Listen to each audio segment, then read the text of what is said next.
మాట ఈస్టర్ సందర్భంగా జంతువు కన్నీరుని, జంతువు విజ్ఞాపనని మనిషి అర్థం చేసుకున్నప్పుడు, దేవుని స్వారూప్యంలో తయారు చేయబడ్డ మనిషి యొక్క విజ్ఞాపనని, కన్నీరుని దేవుడు అర్థం చేసుకోలేరా? మీరు ఒక్కసారి ఆలోచించండి. ఈస్టర్ అయినా ఏదైనా మీరు గమనించండి, దేవుడు నింతే తెల్లగా నిష్కపటమైన ప్రేమతో మనల్ని ప్రేమించే దేవుడు. మీరు ఆలోచించాలి. పాపుల కోసం ఈ లోకంలోకి వచ్చారు, పాపుల కోసమే నరకయాతనను అనుభవించారు.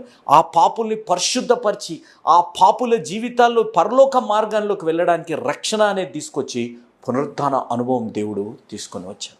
ఈరోజు ఈ ఏనుగు యొక్క కన్నీరుని, విజ్ఞాపనని మనిషి అర్థం చేసుకున్నప్పుడు దేవుడిని కన్నీరు తుడిచే దేవుడు పునరుత్థానుడయ్యారు. ఈ శుభవార్తతోని ఈ దినాన్నంతా దేవుడు మిమ్మల్ని కాచి కాపాడును గాక.